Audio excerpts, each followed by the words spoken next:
Kanchipuram Vakula silks నాణ్యత మా ప్రాధాన్యత. మదీనాగూడ, మియాపూర్, హైదరాబాద్ లో త్వరలో శుభారంభం.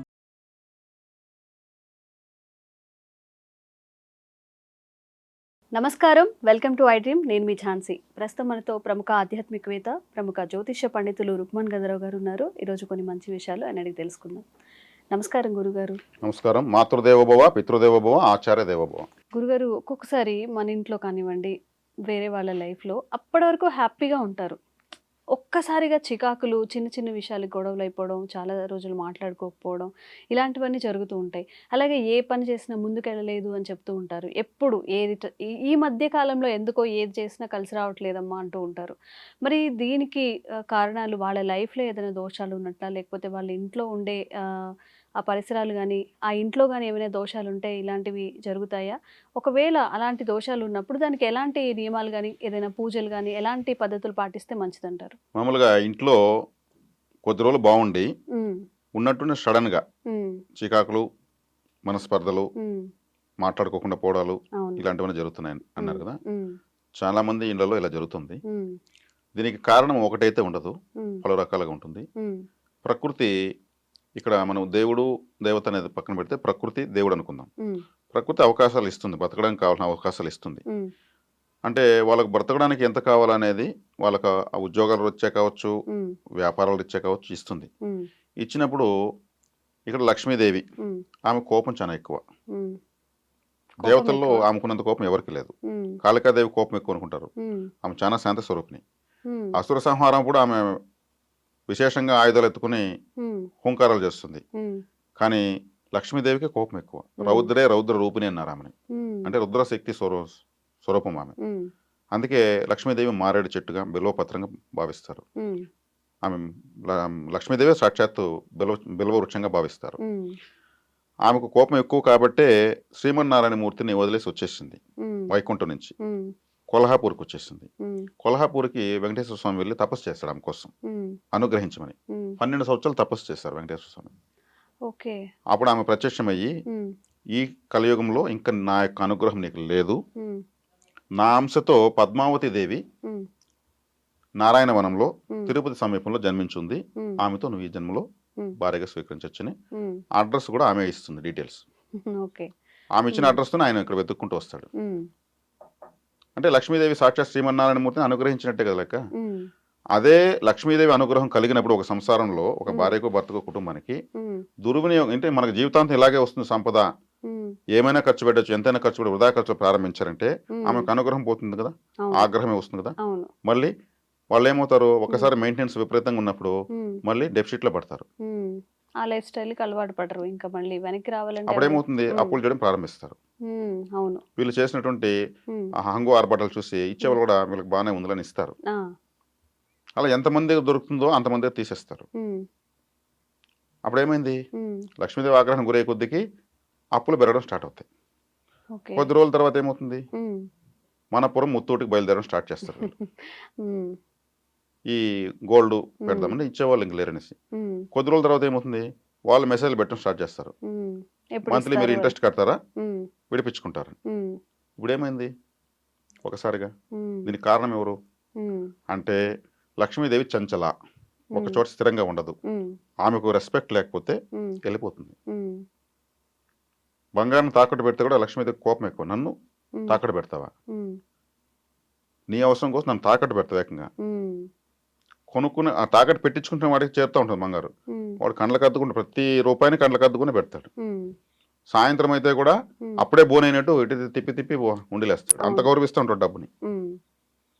లక్ష్మీదేవి ఆగ్రహానికి గురైంది ఎవరు, అనవసరం ఖర్చు పెడితే, అవసరం లేదని ఖర్చు పెడితే లక్ష్మీదేవి కోపానికి గురిగాక తప్పదు. ఈ ఒక్క తప్పు చేస్తే ఇంకా వేరేమీ ఇంట్లో చూడాల్సిన అవసరం లేదు. ఇప్పుడు ఒక డ్రెస్సింగ్ టేబుల్ ఉంటుంది బెడ్రూమ్లో. ఆ ఇంట్లో మహిళ లేదు, ఆ ఇంట్లో యజమానురాలు ఎవరో స్త్రీ ఈ గోల్డ్ తీసి ఇలా అన్ని బెడ్ పైన వేస్తూ ఉంటుంది. మళ్ళీ వెతుకోవడము, మళ్ళీ వేసుకోవడము. ఆ బెడ్ లేదా మంచము భోగ వస్తువు, దానిపైన డబ్బులు, ఏటీఎం కార్డులు, నగలు వేయకూడదు. ఓకే. చాలా మంది చేస్తుంటారు ఈ తప్పు. చాలా మంది చేస్తుంటారు కదా, చాలా మంది సమస్యలు వస్తున్నాయి కదా. అవును. అంటే జాగ్రత్తగా తీసినప్పుడు ఒక బాక్స్ లోనే ఎలా పెట్టుకోవాలి నీట్ గా, గానీ ఇలా మంచాల మీద ఎక్కడ పడితే అక్కడ వేయకూడదు. ఏ కార్యక్రమానికి వెళ్ళినా యోగి వేమని చెప్పాడు, ఆ. స్త్రీలు లేని కార్యము చిన్నపోవు, స్త్రీలు లేకపోతే ఆ ప్రోగ్రాం ఫెయిల్యూర్, స్త్రీలు ఉన్న కార్యమున చిక్కులు ఉండు. వాళ్ళు ఉన్నారనుకోండి, ఆ ఏమని ఏమి చూడడం, ఆమె నగలు చూడడం, ఈమె నగలు చూడడం, ఆ మూతి తిప్పడము, భర్తల వెనకంటే తిరుక్కుంటూ ఏదో బ్యాలెన్స్ చేయడం, ఇలా ఉంటుంది. ఈ చిక్కులు ఉంటాయి. మగవారు స్త్రీల వెంటేబడి చచ్చుతుందిరయ్యా విశ్వదాభిరామ వినురేమన్నారు. వీళ్ళ పరిస్థితి ఏమి, వీళ్ళని బ్యాలెన్స్ చేయడం సరిపోతుంది. అంటే ఆడవాళ్ళ నగలు ఆడవాళ్ళు ఎక్కువ చూస్తున్నారు. అదే నగలు లేకుండా ప్రోగ్రాంకి వీళ్ళు రారు. ఈ నగలు ఎక్కడ ఉంటాయి, ఇండోర్ మన ప్రోగ్రాం వేసుకొచ్చిన నగలు ఏమైనాయి వీళ్ళు చెక్ చేస్తారు, రోల్డ్ గోల్డా ఒరిజినల్ గోల్డా, కళ్ళతోనే సీసీ కెమెరా లాగా పట్టేస్తుంటారు. అంటే ఎందుకు, ఇవి ఎక్కడో వెళ్ళిపోయింటాయి. లక్ష్మీదేవి ఆగ్రహానికి గురైన వాళ్ళు ఏం చేస్తారు, వాళ్ళ వల్ల బదిలిపించుకుని వేసుకొని పోతారు. కాబట్టి దుర్వ్యయం చేయకూడదు, సద్వ్యయం చేయాలి, అవసరమైన దానికే ఖర్చు పెట్టాలి. లక్ష్మీదేవిని ఎలా రెస్పెక్ట్ ఇవ్వాలని దీన్ని బట్టి నేను మీకు చెప్పాను. ఇది ముఖ్య ఉద్దేశం. ధనం మూలం ఇదం జగత్. డబ్బు లేకపోతే జగత్తు లేదు. మీరు ట్రైన్ ఎక్కుతారు లేదా బస్సు ఎక్కుతారు, ఒక 20,000 రూపాయలు మొబైల్ ఫోన్ ఇస్తారు కండక్టర్కి, టికెట్ ఇవ్వు అనేసి. నాకు 100 రూపాయలు ఇస్తే టికెట్ ఇస్తాను, నాకెందుకు, ఇది 20,000 అండి, అవసరం లేదు. డబ్బుతో చేసే పని 199 ఉన్నాయి. ఆ డబ్బుని ఉంది కదా అని ఎదుటి వాళ్ళు బాధపడేట్టుగా ఖర్చు పెట్టడము, ఎదుటి వాళ్ళు బాధపడేట్టుగా బిహేవ్ చేయడము చేస్తే లక్ష్మీదేవి ఎందుకు ఉంటుంది? నీకు ఇంత అహంకారం ఉంటే నేను ఎందుకుంటాను? ఒక వ్యక్తి అంటాడు ఫోన్లో, మనం వింటూ ఉంటాం, ఎంతరా నీ డబ్బు, రేపు సాయంత్రం ఇసురాడు పారేస్తాను, రా వచ్చి రేపు సాయంత్రం అంటాడు. ఆడ మీద కోపంతో లక్ష్మీదేవిని ఇసురు పారేస్తావు నువ్వు, లక్ష్మీదేవి అంటే నన్ను పారేస్తావా, రోడ్లో ఇసురాడేస్తావా, వాడేమంటున్నాడు నేను ఏరుకుంటాను రా బాబు నువ్వు ఇచ్చే అంటే ఉంటాడు. లక్ష్మీదేవి రాదు వానికి, రేపు సాయంత్రం వీడియో స్విచ్ ఆఫ్ చేసుకుని మరి పరారైపోతాడు. వాడి మీద కోపంతో మనం తిట్టాలి. మాటలో ఆమెకు, ఇప్పుడు మనం ఒక అతిథిని పిలుస్తాం ఇంటికి, ఎంత గౌరవిస్తే వాళ్ళు అంత సంతోషపడతారో, వాళ్ళ ఇంటికి వెళ్తే కాఫీ ఇచ్చారు, నీళ్ళు ఇచ్చారు, చాలా ఆదరించారు, ఉండమన్నారు, నైట్ ఉండమన్నారు అంటారు. మనం పట్టించుకోకపోతే కోపంతో వెళ్తారు. మరి దేవత కదా ఆమె, మరి ఆ దేవతను నీ ఇసురు పారేస్తాను, నీ డబ్బు ఎంత, నువ్వెంత, టంగ్ స్లిప్ అవుతుంటే 24/7 లక్ష్మీదేవి టంగ్ స్లిప్ అవుతుంటే అపూర్వకంలోనే వాళ్ళకి ఆమె బిగిచ్చేస్తుంది. సాక్షాత్ శ్రీమన్నారాయణ మూర్తిని అనుగ్రహించలేదు, మీకు స్టార్టింగే చెప్పాను. మనం ఎంత, ఆమె రౌద్రే రౌద్ర రూపినే, రుద్ర రూపం ఆమె. కాబట్టి ఇక్కడ సద్వ్యయం చేయాలి, సద్వినియోగం చేసుకోవాలి. అది చేయకుండా ఎవరు ప్రవర్తించినా, ఎంత పెద్ద కోటేశ్వరులైనా, గొప్ప గొప్ప వాళ్ళు దేశాలు విడిచి పారిపోయారు కదా, పేర్లు మనకొద్దు, 1000 కోట్ల టర్న్ ఓవర్ మళ్ళీ వాళ్ళది. మరి ఎందుకు, వాళ్ళు చేసిన దుర్వ్యయమే. పనిష్మెంట్ ఎవరినైనా ఆమెకు అందరూ ఒకటే. కాబట్టి ఈరోజు బిచ్చగాడు సైతం QR కోడ్ మెల్లో కొట్టుకొని ట్రైన్లో బిచ్చం అడుకునే రోజులు వచ్చేసాయి.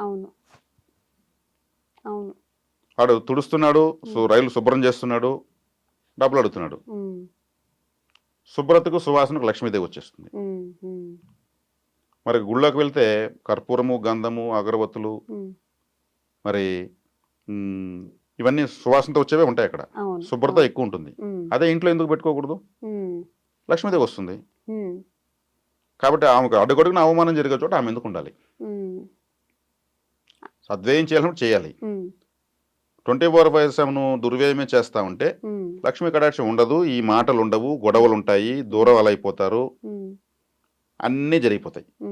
మిస్టేక్ అయితే ఒకటే, క్రాక్స్, చాలా మొత్తం క్రాక్స్ వచ్చేస్తుంది.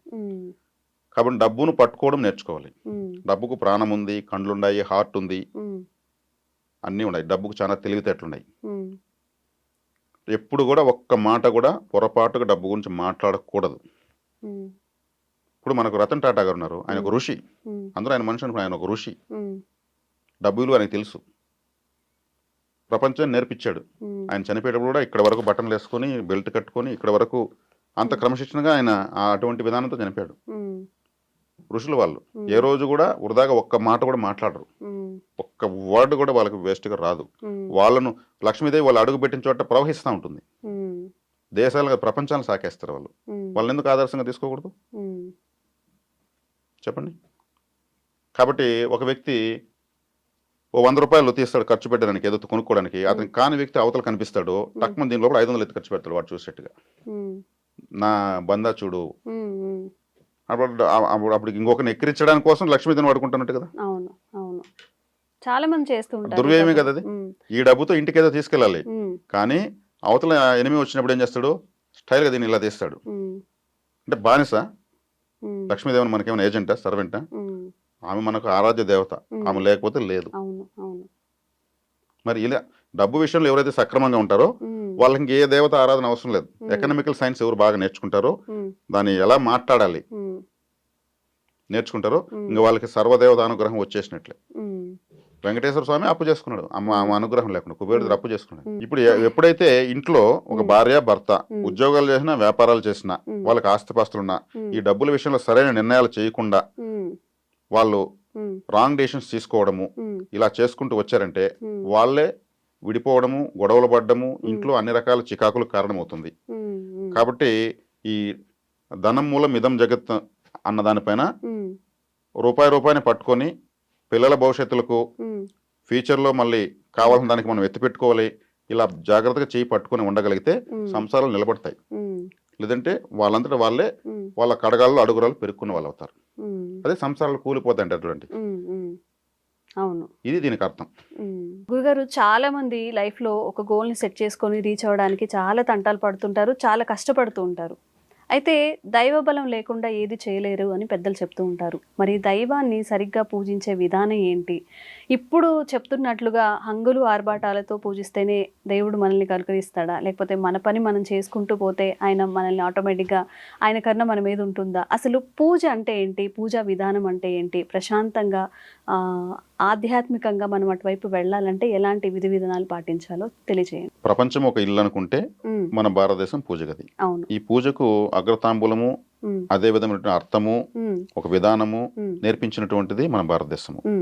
ఇక్కడ భిన్న సంస్కృతులు ప్రపంచంలో ఎక్కడ లేనటువంటి అవును ఒక సౌలభ్యము అవును ఈ దేశంలో ఉన్నంతగా ఇంకెక్కడా లేదు. ఇక్కడ భక్తి ఉన్న వాళ్ళు ఉన్నారు, లేని వాళ్ళు ఉన్నారు. మరి లేని వాళ్ళు బ్రతుకుతున్నారు, ఉన్న వాళ్ళు బ్రతుకుతున్నారు. మీరంటే హంగు ఆర్భాటాలుగా చేస్తేనే పూజ అని అన్నారు. ఏ విధంగా మనం భగవంతుని చేరుకునే విధానము అని అడిగారు. అంటే ఇక్కడ భక్తి ఉన్న వాళ్ళు మాకు భక్తి ఉంది, దేవుణ్ణి చేరుకుంటామని నమ్మకంతో చేస్తుంటారు. భక్తి లేని వాళ్ళు వాళ్ళకు తెలిసి నచ్చిన విధానం ఆచరించి వాళ్ళేదో జీవన విధానం సాధిస్తుంటారు. ఇక్కడ మన సనాతన ధర్మం ఏం చెప్తుందంటే దైవం మానుష రూపేణ అనింది. దేవుడు మనిషి రూపంలోనే ఉంటాడు. ఒక వ్యక్తికి ఒక కష్టం వచ్చినప్పుడు అక్కడ దారిలో పోతున్నట్టు ఒక వ్యక్తి స్కూటర్ టకటక అని వాళ్ళకి ఏదైనా హెల్ప్ చేస్తాడంటే బా దేవుడిలాగా వచ్చావండి మీరు అంటారు. అతను ఇమీడియట్ దేవుడు అనేస్తారు. అవును, మనకి ఎవరైనా హెల్ప్ చేసినా అలాగే అంటూ ఉంటాం, దేవుళ్ళ వచ్చి దేవుళ్ళ వచ్చాను కాపాడు అంటే మనిషిలా వచ్చి కాపాడని మాత్రం ఎందుకు అంటారు? ఇప్పుడు అతను మనిషే. మళ్ళీ మనం ఏదైనా ఒక ప్రమాదం జరిగి టక్మని చాలా పెద్ద ప్రమాదం జరిగి మన త్రుటిలో తప్పించుకున్నామంటే నువ్వు ఏ జన్మలో చేసిన పుణ్యం నువ్వు బతికావు, దేవుడే నీతో ఉన్నాడు, దేవుడు నీతో ఉన్నాడు అంటూ ఉంటారు. అవును, అంటే ఏ జన్మలోనో అన్న వాళ్ళకు కూడా అన్న శాస్త్రం తెలియదు, ధర్మాలు తెలియదు, కానీ టక్మని చెప్తాను నువ్వు ఏ జన్మలో చేసిన పుణ్యం అంటారు. అది ఏ జన్మో తెలియదు, ఒక జన్మ ముందా 100 జన్మ ముందా తెలియదు, కానీ నువ్వు పుణ్యం చేసావు మాత్రం కన్ఫర్మ్. లేకపోతే ఈ ప్రమాదం నుంచి బతకడం కష్టం. పుణ్యమే కాపాడింది. భగవంతుడు దాన్ని నీకు అప్పుడు సహాయం చేయకుండా రాబోయే జన్మలో నీకు ప్రమాదం జరుగుతుంది, అప్పుడు నేను కాపాడుతాను ఈ పుణ్యఫలంతో అని వాళ్ళు హితబోధ కూడా చేస్తారు. వాళ్ళని చెప్పం ఎవరు కూడా, నేను ఏ జన్మలో పుణ్యం చేశాను నువ్వు చెప్పని ఆటోమేటిక్గా వాళ్ళ నోట్లో వస్తున్నారు చుట్టుపక్కల వాళ్ళు. అంటే దేవుడు ఉన్నాడా, దేవత ఉందా, లేదు ఈ రెండు మధ్యలో దైవం ఉందా? దేవుడు, దేవత, దైవం. దైవం అంటే స్త్రీ తత్వం, పురుషతత్వం కలిసింది. ఈ దైవం మానుష రూపేణ. మనిషి ఎలా పుడుతున్నాడు? తల్లి తండ్రి వాళ్ళు ప్రసాదించింది జన్మ. తల్లి దేవత, తండ్రి దేవుడు, అంతే కదా. కాబట్టి మొదటి దేవుళ్ళు ఎవరు? తల్లిదండ్రులు. తల్లిదండ్రులను మనం విస్మరించి ఇంకెన్ని పూజలు చేసినా ఫలించవు. ఏ దేవుడు కూడా నోటీస్ బోర్డు పెట్టలేదు, ఇన్ని వేల రూపాయల పూజ ఈ రోజు చేస్తేనే మేము ఆశీర్వదిస్తాము, ఈ హోమం చేస్తేనే మేము అనుగ్రహిస్తాము, మాకు సోన్సో ఆ రోజు పర్వదినము, ఆ రోజు 1 lakh రూపీస్ అని వాళ్ళేం నోటీస్ బోర్డు ఏం పెట్టలేదు. మనకు ఇంటి దేవుడు అని ఉంది ఒకటి ఆచారం, అదే కుల దైవము అంటారు. మన ఇంటికి మాత్రమే, మన సర్నేమ్కి మాత్రమే ఆ దేవుడు ఆయన, లేదు దేవత, లేదు దైవము. ఆ కుల దైవాన్ని వదిలేసి ద్వాదశ జ్యోతిర్లింగాలు తిరిగినా ప్రయోజనం లేదు. వాళ్ళు ఇప్పుడు మనకు పుణ్యక్షేత్రానికి వెళ్తాము, అక్కడ పరివార దేవతలు ఉంటారు. పరివార దేవతలు అంటే ఎవరు? ద్వారపాలకులు. ఆలయం చుట్టూ గోపురాల పైన రకరకాల వర్ణాలతో, తీక్షణమైన చూపులతో, అవును. ఆయుధాలతో, పెద్ద పెద్ద కూరలతో, కడుపులతో ఉంటారు వాళ్ళు. వాళ్ళే పరివార దేవతలు. వాళ్ళందరూ కూడా ఆలయం చుట్టూ బలిపీటలు పెట్టి కుంకుమతో కలిపిన అన్నాన్ని పెడతా ఉంటారు చుట్టూ పూజారులు. అవును. అది బలి సమర్పణ. రక్తాన్నము అంటారు. శైవంలో కుంకుమతో కలిపి పెడతారు. పరివార దేవతలు ఏం చేస్తారు, వస్తున్న ప్రతి ఒక్కరు డాక్యుమెంట్ వెరిఫికేషన్ జరుగుతుంది. ఈ వ్యక్తి వాళ్ళ కులదైవాన్ని ఆదరిస్తున్నాడా, తల్లిదండ్రులు సేవ చేశాడా, ప్రజల మొదటి దేవులు వీళ్ళే కదా. నేను మాతృదేవోభవ, పితృదేవోభవ, ఆచార్యదేవోభవ అన్నాను మీతో మాట్లాడుతున్నప్పుడు. మా తల్లిదండ్రులు నేను ఆరాధిస్తేనే నేను ఈ రోజు మా 10 మందికి తెలుస్తుంది, నాకు తెలుస్తా ఉంది. నేను ఎందుకు మరి ఎంతో మంది దేవతలు వాళ్ళ పేర్లు ఎందుకు చెప్పలేదు నాకు? నేను మరి నాకు మొదటి దైవాలు. మరి విఘ్నేశ్వరుడు కూడా అదే చెప్పాడు, తల్లిదండ్రులు సమస్త విశ్వం ఉందని ఆయన ప్రదర్శన చేసాడు, ఆ పండు ఎత్తుకుని తిన్నాడు. మొదటి దేవుడు ఆయన సూచించిందే. కాబట్టి ఇక్కడ తల్లిదండ్రులను ఎవరు విస్మరించుంటారో, కులదైవాన్ని ఎవరు విస్మరించుంటారో వీళ్ళు డాక్యుమెంట్ వెరిఫికేషన్ చేస్తారు. ఈ పరివార దేవతలు వాళ్ళు ఎంత మొక్కినా, ఎన్ని ఆడంబరమైన పూజలు మీరు చెప్పి చేసినా ఫలితం రాదు. వీళ్ళు మళ్ళీ చెప్తా ఉంటారు, ఆలయంలో వెళ్ళాము, ఈ పూజ ఈ ఆలయానికి వెళ్ళాము, ఇక్కడ 50,000 పెట్టి హోమం చేశాము, మాకు ఫలితమే రాలేదు. ఎందుకు పూజలు చేస్తే ఫలితాలు రావడం లేదు? ఆధార్ కార్డు లాంటిది తల్లిదండ్రుల సేవ, కులదైవం యొక్క ఆరాధన, పితృదేవత ఆరాధన కూడా. పితృదేవతలు అంటే ఎవరు? మన తల్లి మన తండ్రి తరపున ఉన్నటువంటి పూర్వీకులు. వాళ్ళు లేకపోతే వీళ్ళు లేరు, వీళ్ళు లేకపోతే మనం లేరు, మనం లేకపోతే మనం వారసులు లేరు. ఇది ప్రతి ఒక్కరి వెన్నెముకలో, డిఎన్ఏలో 21 తరాలకు సంబంధించినటువంటి మెమరీ ఉంటుంది. 21 జనరేషన్స్ సంబంధించినటువంటి మెమరీ డిఎన్ఏలో ఉంటుంది. డిఎన్ఏ అంటే తెలుసు కదా. మరి వాళ్ళ డిఎన్ఏలో వాళ్ళ పూర్వీకుల వంశ చరిత్ర అంతా ఉంటుంది. ఎక్కువ బ్యాక్ పెయిన్ వస్తుందంటే పూర్వీకులు సంబంధించిన ఆరాధన తక్కువ చేస్తే ఎక్కువ బ్యాక్ పెయిన్ వస్తుంది. ఆ మెమరీ కార్డ్ అనేది సఫర్ అవుతా, క్రష్ అవుతూ ఉంటుంది. ఇదే దాన్ని అంటుకునే ఉంటాయి కర్మలు. అంటే ఏం చేయాలి గురుగారు? ఇప్పుడు ఈ జనరేషన్కి అయితే అస్సలు తెలీదు. మీరు ఏదైతే అన్నారో పితృదేవతలు, ఆ మాటకు అర్థం కూడా చాలా మందికి తెలీదు. ఇప్పుడు మన అమ్మమ్మల్ని కానివ్వండి, తాతయ్యని కానివ్వండి, నానమ్మలు, వాళ్ళ గురించే కదా మీరు మాట్లాడేది. మరి ఒకవేళ మనం పితృకార్యాలు అనేవి సరిగ్గా చేయకపోతే మరి ఎట్లా, దానికి ఏమైనా ఉందా? ఇప్పుడు 21 తరాలకు సంబంధించి పితృదేవతలు ఉంటారని చెప్పాను. ఈ 21 తరాల్లో అప్పుడే పుట్టి చనిపోయినట్టు ఒక బిడ్డ, ఆ వంశంలో పుట్టి గాలి పీల్చుకుని చనిపోతాడు, అతను పితృదేవత లెక్క. 5 నెలల తర్వాత అభాషణ ఉంటుంది ఆ ఇంట్లో, అది పితృదేవత లెక్క. హార్ట్, హృదయము, గుండె తయారైతే 5 నెలలకు తల్లి కడుపులో తయారైపోతుంది. హార్ట్ బీటింగ్ అంటే ప్రాణం వచ్చేసినట్టే. అభాషణ అయితే ఒకవేళ అభాషణ చేసినా గానీ అది భ్రూణ హత్య, శిశు హత్య. ఇప్పుడు లింగ నిర్ధారణ పరీక్షలు చేసి ఆడబిడ్డ అయితే చేసేస్తున్నారు, అది ఒక హత్య డైరెక్ట్ గా చెప్పుకుంటే. దాన్ని ఫ్యాషన్ గా అభాషణ అంటున్నారు. అది పితృదేవత లెక్క. ఆయుష్ తీరకుండా చనిపోయి ఉంటారు అప్పట్లో. అంటే ఆయుష్ తీరకుండా అంటే పరిపూర్ణంగా బ్రతకకుండా అర్ధాంతరంగా జన్మ చనిపోయిన వాళ్ళు. అప్పట్లో ఎక్కువ పాము కాట్లు చనిపోయేవాళ్ళు పాతకాలాల్లో. వాళ్ళంతా కూడా అర్ధాంతరం చనిపోయిన వాళ్ళే. తర్వాత తీవ్రమైనటువంటి అనారోగ్యాలు, అప్పట్లో ఇంత హాస్పిటాలిటీ లేదు, అంబులెన్స్ సిస్టమ్ లేదు. తీవ్రమైన అనారోగ్యాలు వచ్చాయంటే వాళ్ళు ఇంకా ఇంత మెడిసిన్స్ కూడా అప్పుడు లేవు. వాళ్ళు అర్ధాంతరం చనిపోతే వాళ్ళు అర్ధాంతరం చనిపోయినారు, దుర్మరణాలు అంటారు వీటిని. పరిపూర్ణ ఆయుష్ అంటే అప్పుడు 80 సంవత్సరాలు దాటితే తర్వాత వాళ్ళు వయసు రీత్యా వచ్చేటువంటి సమస్య చనిపోతారు. వీళ్ళందరూ కూడా మళ్ళీ తిరిగి జన్మెత్తాలంటే వీళ్ళకు చాలా కష్టం. ఆత్మరూపంలోనే ఉంటారు. ఎవరెవరు మన 21 జనరేషన్స్ లో మళ్ళీ జన్మ దొరకకుండా ఆత్మరూపంలో ఉంటారో వాళ్ళకి మళ్ళీ జన్మ రావాలంటే తర్వాత వంశంలో ఉన్న వాళ్ళు పితృదేవతలకు అమావాస్య పితృతిథి. పితృదేవతలకు ఉన్న తిథి అమావాస్య. ఆ రోజు పితృదేవతను తలుచుకుని అన్నదానము, నీళ్ళదానము, పుణ్యక్షేత్రాలు, అందుకని కొన్ని క్షేత్రాలు ఉంటాయి, అక్కడ చేసి మా పితృదేవతలు ఎక్కడున్నా వాళ్ళు చల్లగా ఉండాలని మనం చేశామంటే ఈ యొక్క ఎనర్జీ వర్చువల్ గా వాళ్ళకి అంది వాళ్ళు ఆశీర్వదిస్తారు. మన వారసులు మనకి ఈ రోజు మనల్ని తలుచుకుని 10 మందికి అన్నం పెట్టారు. ఆ అన్నం తినడం వల్ల వాళ్ళకు కొంత రక్తం తయారవుతుంది కదా, అది పుణ్యమే కదా, పితృదేవతల అనుగ్రహం వస్తుంది. ఇలా పితృతర్మలు వదులుతూ ఉండడం వల్ల వాళ్ళ యొక్క తాకడని మనకు తగ్గి వాళ్ళు ఇంకొక జన్మకి వెళ్తారు. అప్పుడేమవుతుంది, మనం చేయాల్సిన మన బాధ్యత. ఇప్పుడు తాత సంపాదించిన ఆస్తి మనవడు తింటున్నాడు, సంపాదించిన తాత తింటుంది మనవడు, ఆయనకు తప్పు కూడా ఆస్తిగా వస్తుంది. దాన్ని తినే రైట్ ఉన్నప్పుడు అతను చేసిన పొరపాటు కూడా ఇతనికి వస్తుంది. ఇది ఇంట్లో అమ్మాయిలు కానీ అబ్బాయిలు కానీ ఎవరైనా చేయొచ్చా గురుగారు ఈ అన్నదానాలు ఇవన్నీ? అన్నదానాలు, ఉమ్, నీళ్ళదానము ఇవన్నీ కూడా ఆడవాళ్ళు చేయొచ్చు, మగవాళ్ళు చేయొచ్చు. ఉమ్, పిండ పితృ యజ్ఞం మాత్రం మగవాళ్ళే చేయాలి. తండ్రి ఉండగా కొడుకు చేయకూడదు. ఉమ్, ఇప్పుడు కాశీలో తర్పణాలు వెళ్తే ఉమ్, గోకర్ణంలో వదిలినా, మరి కుక్కుటేశ్వరంలో వదిలినా, ఉమ్, గజలో వదిలినా, ఉమ్, ఎక్కడ వదిలినా 3 తరాలు మాత్రం రిలాక్స్ అవుతారు. ఉమ్, అదే 21 తరాలు రిలాక్స్ కావాలంటే ఎక్కడ వదలాలి? ఉమ్, తిరువనంతపురం కేరళ ఉంది. ఉమ్, కేరళలో తిరువనంతపురం అంటే అనంత పద్మనాభ స్వామి ఆలయం. ఉమ్, ఆలయానికి 5 కిలోమీటర్ల దూరంలో ఉమ్. తిరువల్లం అని ఒక క్షేత్రం ఉంది. తిరువల్లం అని ఒక ఊరు. తిరువల్లం. తిరువల్లం. ఉమ్, ఆ ఊర్లో పరశురాముల వారు పితృతర్పణలు వదిలారు. ఉమ్, పరశురాముడు అక్కడంత సాక్షాత్తు. వెతుక్కున్నాడు ఆయన. ఆ, 21 తరాలు రిలాక్స్ అయిపోయారు. తల్లి తరపున, తండ్రి తరపున. ఓ, మనకేం పాకిస్తాన్లో, బంగ్లాదేశ్ లేదు కదా, మ్మ్. పక్కన కేరళలో కదా ఉంది. ట్రైన్స్ ఉన్నాయి, ఫ్లైట్స్ ఉన్నాయి, బస్సులు ఉన్నాయి. ఉమ్, ఒక అమావాస్య రోజు అక్కడికి వెళ్ళి ఉమ్, పితృతర్పణలు వదలడం వల్ల ఉమ్, మనకు 21 తరాలు రిలాక్స్ అవుతారు. ఉమ్, ఒక వ్యక్తి ఒక వంశంలో ఆ క్షేత్రంలో వదిలితే ఆ వంశంలో ఉన్న అందరూ రిలాక్స్ అయిపోతారు, వాళ్ళకి తెలియకపోయినా కానీ. ఓకే. అది వంశోద్ధారకుడు అవుతాడు అతను. ఉమ్, ఒక వ్యక్తికే ఉండదు. ఆ ఒక వ్యక్తికి ఉందంటే ఆ వంశంలో ఉన్నట్లే. ఉమ్, అంటే ఏం చేయాలి గురుగారు అక్కడికి వెళ్ళి ఆలయంలో పితృతర్పణలు వదలాలంటే అక్కడ ఆలయంలో పితృతర్పణలే ఫేమస్, ఇంక వేరే ఏం లేదు.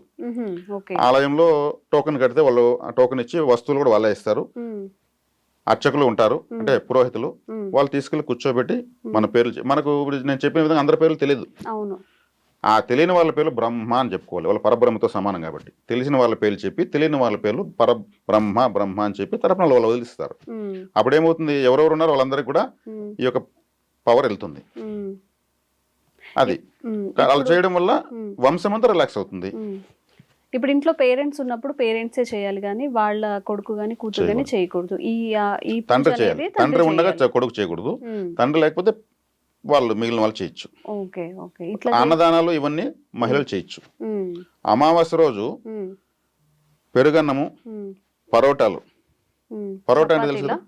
పరోటా పరోటా. ఉమ్, పాములాగా చుట్టుకుంటుంది. అవునవును. ఉమ్, ఉమ్, ఈ సర్పదోషాలు ఉన్న వాళ్ళు ఉమ్, ఈ పరోటా అంటే పాములాగా చుట్టుకుంటుంది కాబట్టి, లాగితే కూడా సాగుతుంది కాబట్టి, ఉమ్, ఈ పరోటాలు, పెరుగన్నము, ఒక వాటర్ బాటిల్ ఉమ్, ఇలా వేసుకునేసి బెగ్గర్స్ ఉంటారు ఉమ్, రైల్వే స్టేషన్ల కాడ, బస్ స్టాండ్ల కాడ ఉమ్. అలా కూర్చుంటారు. వాళ్ళు కూడా సర్పాల్లాగా ఒక చోట ఉంటారు, తిరుగుతూ ఉంటారు వాళ్ళు. హా, అవును. వాళ్ళకి ఎటువంటి దిక్కు దివాన్ ఉండదు. వాళ్ళ జీవితంలో వాళ్ళకి అన్నమే సమస్య. ఉమ్, అన్నం కోసమే బతుకుతుంటారు వాళ్ళు. ఒక పూట దొరికితే 2 పూటలు దొరకదు వాళ్ళకు. ఉమ్, ఈ అమావాస్య రోజు వాళ్ళకు ఒక్కొక్క కిట్టు ఒక్కొక్కటి ఇచ్చేస్తే ఉమ్, చక్కగా తినేసి నీళ్ళు తాగేసి దండం పెట్టేస్తారు. ఉమ్, మనకు తెలిసిన వాళ్ళకి ఫుడ్ ఇస్తే విందు, ఉమ్. తెలియని వాళ్ళకి ఇస్తే పరిహారం.